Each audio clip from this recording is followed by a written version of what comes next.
रुक्मिणी बदती हेरा भुवन सुंदर प्रभु करू मैं कोटि नमस्कार। তেওঁ চিঠিত এইখিনি কথা লিখি পঠিয়াইছে। শুনি তজু ৰূপগুণ লাজকাজ তেজী মন তোমাকেহে পখিল আমাৰ। যে বেদনিধিৰ মুখেদি তোমাৰ গুণ কীৰ্তন শুনাৰ লগে লগে মোৰ মনটো তোমাৰ প্ৰতি ধাবিত হৈ গ'ল। যিটো প্ৰভু তজু গুণে শুনন্তা জনৰ মানে নিখিল পাতক কৰে ক্ষয়। যে যিজনৰ নাম শুনিলেই গোটেই পাপ নিখিল মানে সমস্ত পাপ নাইকিয়া হৈ যায়। মানে ভগৱন্তৰ নাম যদি কোনোবাই কয় আৰু শুনে তেতিয়া আমাৰ সকলো পাপ বিনাশ হৈ যায়। এই তত্ত্বটো আমি উপলব্ধি কৰিব লাগিব। হৰি নাম হুতাখন পাপ সুখান বন খনেকতে দহি কৰে চন।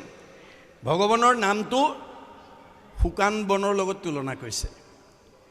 মানে পাপবিলাক শুকান বনৰ লগত তুলনা কৰিছে আৰু ভগৱন্তৰ নামটো জুইৰ লগত তুলনা কৰিছে।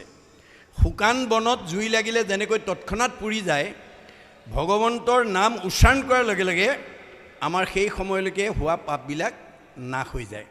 সেইকাৰণে আমাৰ প্ৰতিখন গৃহস্থী ঘৰত 5টা পাপ অজানিতে হৈ থাকে দেই, মনত ৰাখিব। আমাৰ ভাগৱতত উল্লেখ আছে যে এইটো সংঘ অনাসংঘ বামুণীয়া কীৰ্তনীয়া সত্ৰ সমাজ বুলি কথা নাই। গৃহস্থী মাত্ৰেই আমাৰ 5টা পাপ ৰাতিপুৱা শুই উঠাৰ পৰা গধূলা খোৱালৈকে যিবোৰ কৰ্ম কৰা যায়, এই কৰ্মবিলাকৰ মাজত আমাৰ অবাঞ্ছিত 5টা পাপ হৈ যায়। কি কি পাপ হয় আমাৰ ভাগৱতত উল্লেখ আছে। কন্দনি পেখনি চুলি কলসী মাৰ্জনী গৃহস্থৰ পঞ্চ হিংসা সিজে ৰাতি দিনী তাৰ দুখে গৃহবাসী স্বৰ্গক না যায় কৃষ্ণ অৰ্থে কৰি পুনু মুকুতিক পায়। মনত ৰাখিব কথাটো যে আমাৰ কন্দনি মানে ঢেঁকী বা মিক্সাৰত জা জলপান প্ৰস্তুত কৰোঁতে ব্ৰহ্ম হত্যা হয়, তাত এটা পাপ লাগে। পেখনি মানে পতাত মছলা পিছা সৰিয়হ পিছা আদা পিছা জলকীয়া পিচি অন্ন তৈয়াৰ কৰোঁতে তাতো ব্ৰহ্ম হত্যা হয়, তাতো এটা পাপ লাগে। চুলি মানে জুহালত বা গেছত ৰন্ধন কৰোঁতে তাতো ব্ৰহ্ম হত্যা হয়, তাতো পাপ লাগে। কলসী মানে কলহ বা কোনো পাত্ৰত পানী আনিলে চকুৰে মনিব নোৱাৰা জীৱাণু আহে, গৰম কৰি মাৰি পেলোৱা হয়, তাতো ব্ৰহ্ম হত্যা, তাতো পাপ লাগে। মাৰ্জনী মানে ঠাইঘৰ সাৰা মোচা কৰোঁতে সূতা বাঢ়নিত জাৰুত লাগি চকুৰে মনিব নোৱাৰা পোক পৰুৱা মৰে, তাতো ব্ৰহ্ম হত্যা হয়, তাতো পাপ লাগে। তাৰ দুখে গৃহবাসী স্বৰ্গক নাযায় কৃষ্ণ অৰ্থে কৰি পুনু মুকুতিক পায়। আইগৰাকীয়ে যদি কৃষ্ণ সংস্কৃতি অৱলম্বন কৰি যদি কৰ্মবিলাক কৰিব পাৰে, তেতিয়া সেই 5টা পাপে আমাৰ গৃহস্থী ঘৰখনক স্পৰ্শ কৰিব নোৱাৰে। গতিকে কেনেকৈ কৰিব লাগিব যে জলপুষ্প ফলমূল খাদ্যদ্ৰব্য যত অন্ন আদি কৰি সবে অৰ্পিব কৃষ্ণত। আমাৰ আইসকলে ৰন্ধন কৰা নিয়মটো জানিব লাগিব। গীতা ভাগৱতত নিয়মবিলাক কৈ আছে যে আমাৰ ৰান্ধিবলৈ নিয়া চাউল মুঠি ধোৱাৰ আগতে এমুঠি চাউল হাতত লৈ গৃহস্থী মাত্ৰেই গুৰুদেৱ নামভকত লাগিবৰ্থে বা ভগৱন্তত লাগিবৰ্থে অৰ্পণ কৰা হ'ল কৃষ্ণ। এইবুলি এমুঠি চাউল এটা পবিত্ৰ পাত্ৰত থোৱাৰ পিছত বাকীখিনি সুন্দৰকৈ ভক্তিভাৱে ধুই পখালি ৰন্ধন কৰিব লাগিব। আৰু ৰন্ধনৰ পিছত খাবলৈ দিওঁতেও কৃষ্ণ মন্ত্ৰ উচ্চাৰণ কৰি দিব লাগিব। গতিকে আমাৰ ৰন্ধনত আমাৰ পঞ্চশুনা পাপটো সন্নিৱিষ্ট হৈ আছে। গতিকে যিমান সুস্বাদুকৈ নবনাওক কিম্বা তাত পঞ্চশুনা পাপ সন্নিৱিষ্ট হৈ আছে, প্ৰদূষণযুক্ত হৈ আছে। যদি আইগৰাকীয়ে যদি বস্তুটো খাবলৈ দিওঁতে কৃষ্ণ খাওক বুলি কয়, কৃষ্ণ বুলি কোৱাৰ লগে লগে হৰিনাম হুতাখন পাপ সুখান বন খনেকতে দহি কৰে চন। সেই সময়লৈকে হোৱা পঞ্চশুনা পাপটো শুকান বনত জুই লগাৰ দৰে নাইকিয়া হৈ যায়। যদি কৃষ্ণ খাওক বুলি নকয় অকল খাওক বুলি দি থৈ আহে, তেতিয়াহ'লে সেই অন্নটো প্ৰদূষণযুক্ত হৈ থাকে, সেইটো অপবিত্ৰ বুলি আমাৰ শাস্ত্ৰত উল্লেখ আছে। পদ্মপুৰাণ পাতাল খণ্ডত কৈছে কৃষ্ণ মন্ত্ৰহীন দ্ৰব্য মতিতাৰ দুষ্টা অন্ন জল সুৰাতাৰ কুকুৰৰ বিষ্টা বুলি কৈছে। যে কৃষ্ণ খাওক বুলি নোকোৱাকৈ দিয়া দ্ৰব্যটো কুকুৰৰ বিষ্টাৰ লগত তুলনা কৰিছে। কুকুৰৰ বিষ্টাৰ লগত কিয় তুলনা কৰিছে? গৰুৰ গোবৰো গোবৰুৱাই খায়, কিন্তু কুকুৰৰ বিষ্টা একোৱেই নাখায়। গতিকে আমি বিশেষকৈ আইসকলে এই ক্ষেত্ৰত সজাগ হ'ব লাগিব। সেইকাৰণে আইসকলক বিবাহৰ দিনাই আমাৰ বিধিৰ মতে 7টা প্ৰতিজ্ঞা কৰাইছিল স্বামীয়ে বিবাহ পাশত আবদ্ধ হোৱা। আমাৰ যিসকল বিবাহ হৈছে আইসকলৰ নিশ্চয় মনত আছে, আমাৰ 7টা প্ৰতিজ্ঞাবদ্ধ কৰাইছিল বেদৰ মতে। তাৰে যাক সপ্তপদী গমন বুলি কোৱা হয়। আপুনি যি বিধিৰেই নকৰক সপ্তপদী গমন কৰিবই লাগিব। সপ্তপদী গমন নকৰা এগৰাকী বিবাহিত আইক বেদে বা মানে প্ৰচলিত আইনে বা সমাজে বিবাহিত মানে কন্যা বুলি স্বীকৃতি নিদিয়ে। গতিকে 7টা প্ৰতিজ্ঞাৰ ভিতৰত প্ৰথম প্ৰতিজ্ঞাটো কিহৰ ওপৰত কৰাইছিল? অন্নৰ ওপৰত। অন্ন লাভৰ কাৰণে তুমি প্ৰথম খোজ আগবঢ়োৱা। তেতিয়া আইগৰাকীয়ে কৈছিল, আজিৰ পৰা ধন ধান অন্ন ব্যঞ্জন আদি মোৰ অধীন হ'ব, সেই অৰ্থে মই প্ৰথম খোজ আগবঢ়াইছোঁ। কিছুমানত সংস্কৃতত লিখা আছে, কিছুমানে তাৰে ভাঙনি কৰি দিছে। এই বুলি সোঁ ভৰিটো এখোজ আগবঢ়াইছিল। এতিয়া প্ৰথম 7টা প্ৰতিজ্ঞাৰ ভিতৰত অন্নৰ ওপৰত কিয় প্ৰাধান্য দিয়া হৈছিল? যে বিবাহিত আইসকলে স্বাভাৱিকতে স্বামীকে প্ৰমুখ্য কৰি ঘৰৰ পৰিয়ালবৰ্গ আলহী অতিথি ভকত বৈষ্ণৱক ৰন্ধন কৰি খুৱায়। আইগৰাকীৰ ৰন্ধন কৰি খোৱা অন্ন খোৱাৰ লগে লগে আমাৰ পৰিয়ালৰ সদস্যসকলৰ শৰীৰত 7 ধাতু সৃষ্টি হয়।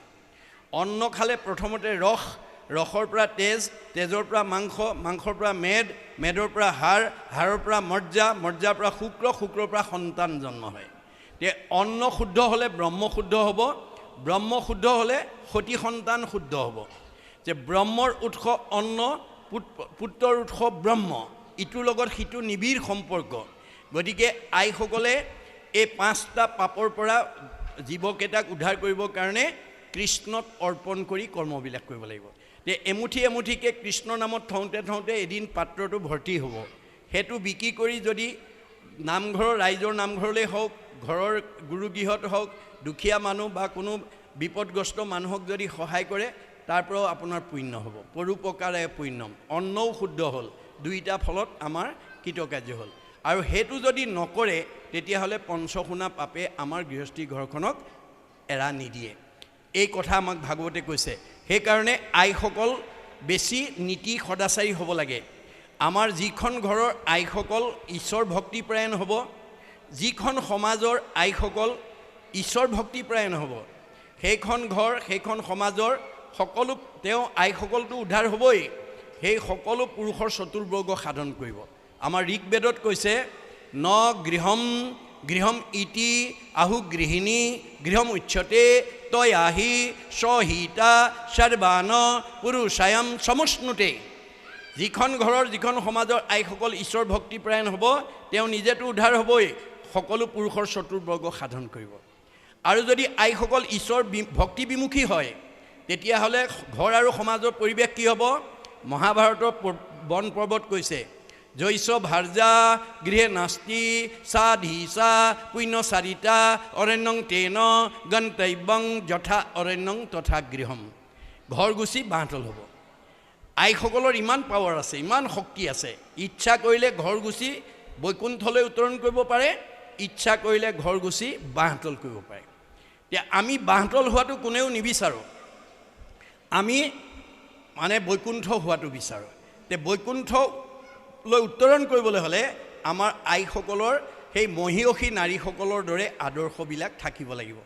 আমাৰ সিদিনা গুৰুজনাৰ আগত অসমৰ এগৰাকী মহিয়সী নাৰীয়ে নিজৰ সতীত্ব গুণৰ পৰিচয় দি অলৌকিকক লৌকিক কৰি অবাস্তৱক বাস্তৱ কৰি জগতলৈ আৰ্হি এৰি থৈ গৈছিল। কোনে? ৰাধিকা সতীয়ে। ৰাধিকা সতীয়ে গুৰুজনৰ ওচৰত গৈ কৈছিল, গুৰুদেৱ, মোৰ সতীত্ব গুণৰ প্ৰথম বৈশিষ্ট্যটো হৈছে ভগৱন্তৰ সৃষ্টিৰ সমস্ত পঞ্চভৌতিক প্ৰাণীতে ঈশ্বৰ আছে বুলি জানি মই সকলোকে দয়া মৰম চেনেহ ৰক্ষণাবেক্ষণ দিওঁ। জয়ন্তী বদতি প্ৰভু শুনিও গোসাই সমভাৱে ভূতদয়া কৰোঁ সদাই। বৰ সুন্দৰ হৈছে। আৰু কি কৰা? স্বামী তপস্বামী জপস্বামী কৰোঁ ধ্যান, স্বামীৰ কুশল বিনে নিচিন্তু আন। স্বামী বিনে পৰ পুৰুষক দাসীটো কাম ভাৱে নাচাওঁ আৰু কথা নাপাতো ভাল উপদেশ দিয়া চলাওঁ স্বামীক মাস মধ্যে একবাৰ কৰোঁ ৰতিক স্বামীক নুসুধি ক'তো নকৰোঁ গমন স্বামীক নিদিয়া অগ্ৰে নকৰোঁ ভোজন পালেও আনন্দ নাপালেও নাহি দুখ দৈৱবশে জীৱা মিলে তাহাঁতে সন্তোষ প্ৰাতসে উঠিয়া কৰোঁ গৃহকৰ্মগণ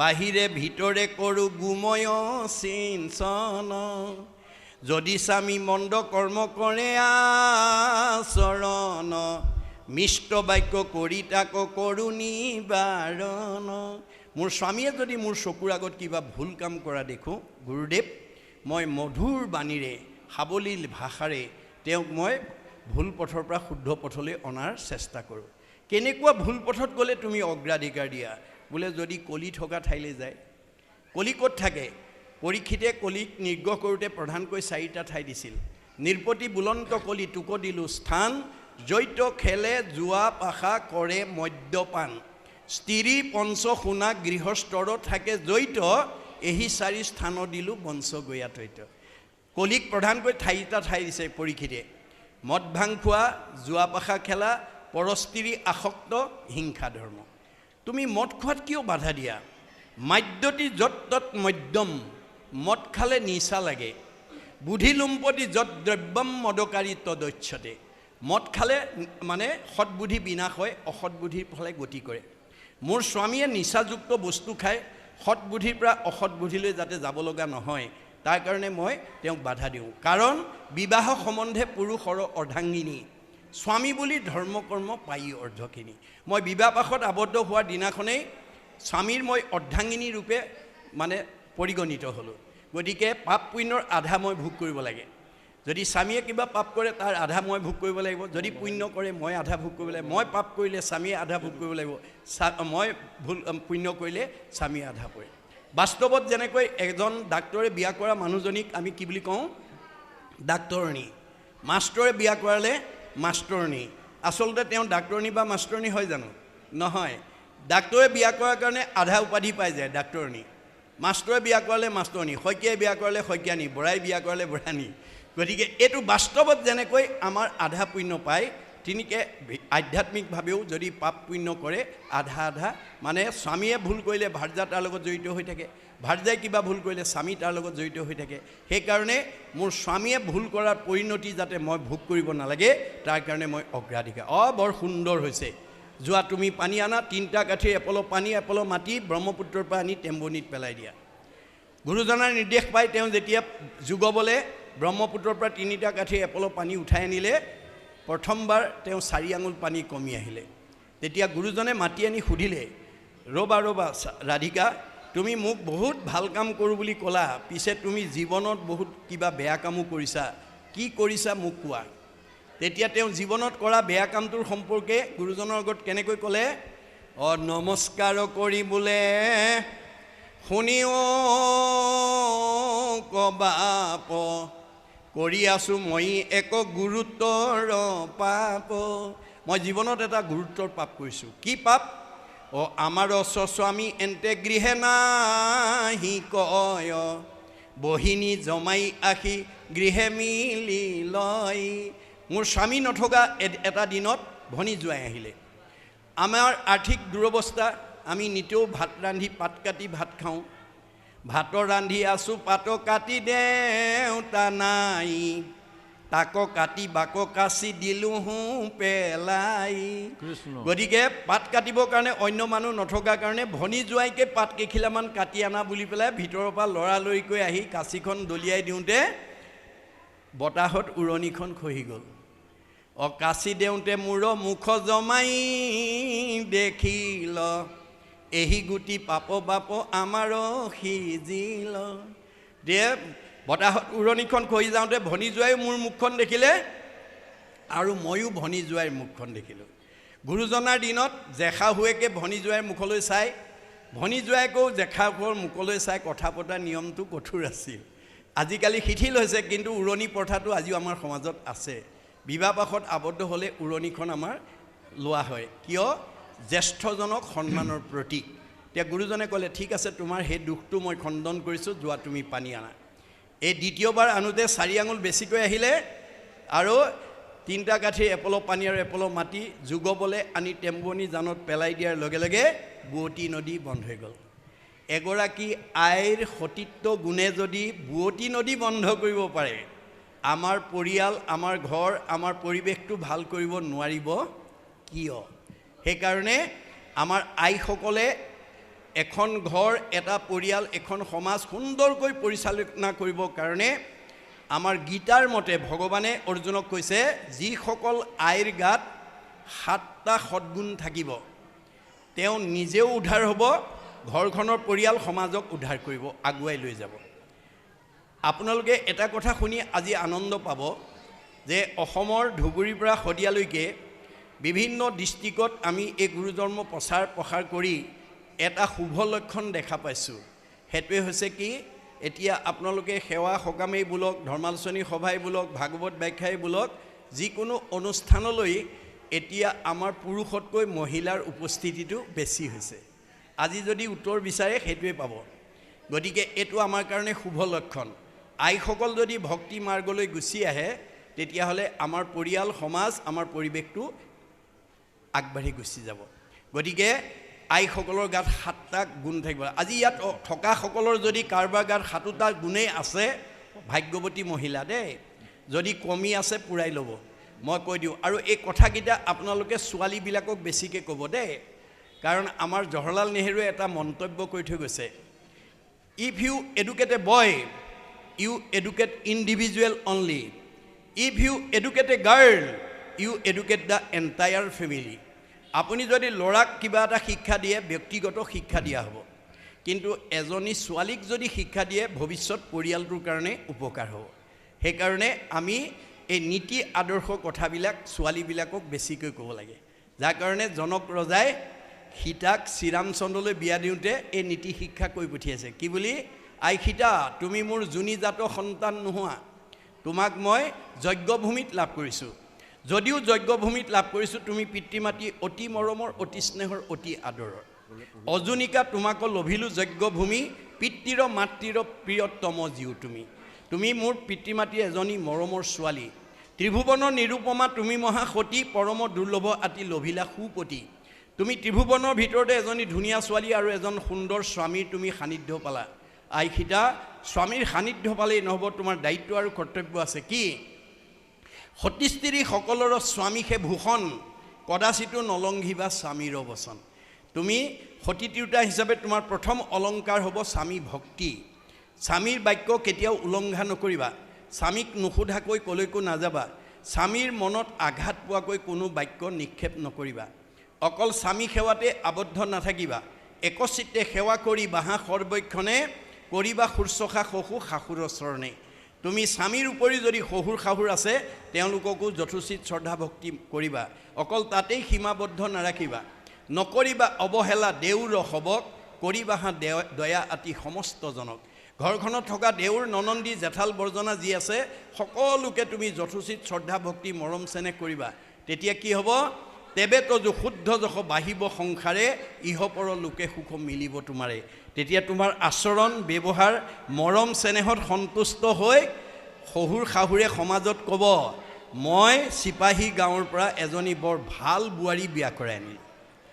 এজনী ছোৱালীৰ ব্যৱহাৰ আচৰণে গাঁওখনৰ গৌৰৱ কঢ়িয়াই আনিব, সমাজখনৰ গৌৰৱ কঢ়িয়াই আনিব, পিতৃ মাতৃৰ গৌৰৱ কঢ়িয়াই আনিব, আৰু এইখন গাঁৱৰ পৰা বহুত ছোৱালী ভৱিষ্যত বিয়া হোৱাৰ পথ প্ৰশস্ত হ'ব। এয়া হৈছে আমাৰ ভাগৱতৰ মত, এয়া বেদৰ মত। এই কথাৰে যাতে আমি উঠি অহা প্ৰজন্মটোক যাতে ভক্তি মাৰ্গেদি দি যাব পাৰোঁ। অকল পুথিগত শিক্ষা দিলেই নহ'ব।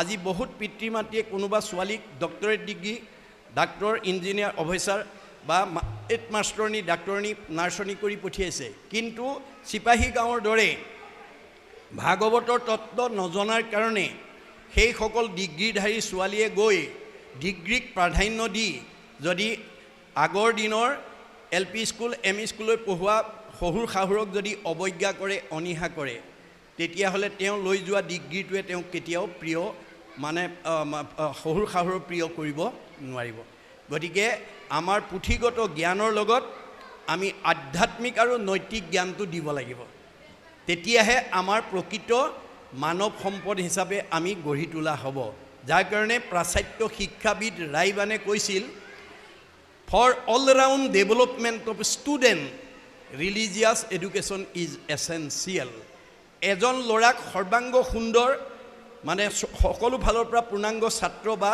এজন মানৱ সম্পদ গঢ়িবলৈ হ'লে আমি পুথিগত জ্ঞানৰ লগত আধ্যাত্মিক বা ধৰ্মীয় শিক্ষা যোগ দিব লাগিব ৰচুই কৈছিল the religious education should be included in the curriculum because it is through religion that the fact of youth can be set on the road to the absolute values truth beauty and goodness যে আমি পুথিগত জ্ঞানৰ লগত যেতিয়ালৈকে ধৰ্মীয় শিক্ষা দিব নোৱাৰিম তেতিয়ালৈকে সত্য শিৱ সুন্দৰক আৰাধনা কৰিব নোৱাৰিম এই তথ্য আমাক দিছে এতিয়া সেই কথাখিনিকে আমাৰ ইয়াৰ মাজেদি তেওঁ কৈছে যে জানো বোলো অদভূত ৰাজাৰ কন্যাই ইটো আপুনি পঠাৱে স্বামী কৰি নহিকে আশ্চৰ্য ইটো তজুৰ ৰূপ গুণ শুনি চিত্তক ধৰিব কেনে কৰি গতিকে ভগৱন্তৰ ৰূপ গুণ শুনি বেদনিধিৰ মুখে তেওঁ মানে উত্ৰাউল হৈ গৈছে তেওঁ মন অনুৰাগী হৈ গৈছে কোন মহা ৰূপৱতী কুলৱতী গুণৱতী আছে ইটো কন্যা সংসাৰত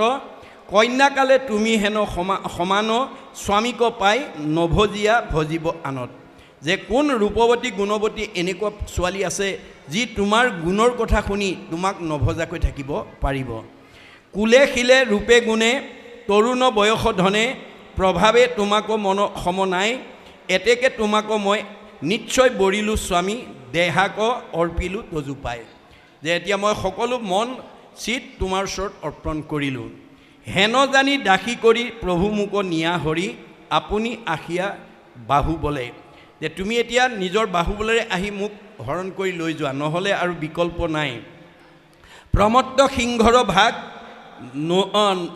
নুচুক চিগালে তাক মহুক নপাওক শিশু পালে তে ভগৱন্তক সিংহৰ লগত তুলনা কৰিছে আৰু শিশুপালক শিয়ালৰ লগত তুলনা কৰিছে যে শিয়াল স্বৰূপ শিশুপালে যাতে মোক পাব লগা নহয় সিংহৰ ভাগটো যাতে শিয়ালে নিব লগা নহয় তাৰ কাৰণে তুমি কৃপা দৃষ্টি কৰিব লাগিব যেবে মই জন্মে জন্মে তোমাক আৰাধি আছোঁ ভকতি কৰিয়া একচিত্তে কৰি মহা যজ্ঞদান হোমব্ৰত তীৰ্থস্নান দেৱ দ্বিজ পুঁজি বিধিৱতে মই একেবাৰে সৰুকালৰ পৰাই জন্মৰ পৰাই তোমাক মই আৰাধনা কৰি আছোঁ তোমাক স্বামী ৰূপে পাবৰ কাৰণে মই চিন্তা কৰি আছোঁ গতিকে তুমি মোক এই ভাৱনাৰ পৰা বঞ্চিত নকৰিবা গতিকে আমাৰ সৎ ভাৱনা অসৎ ভাৱনাবিলাক জন্মগতভাৱে আহি থাকে জন্মগতভাৱে আমাৰ পিতৃ মাতৃ যদি ভক্তিবান হয় তেওঁৰ সন্তান ভক্তিবান হ'বই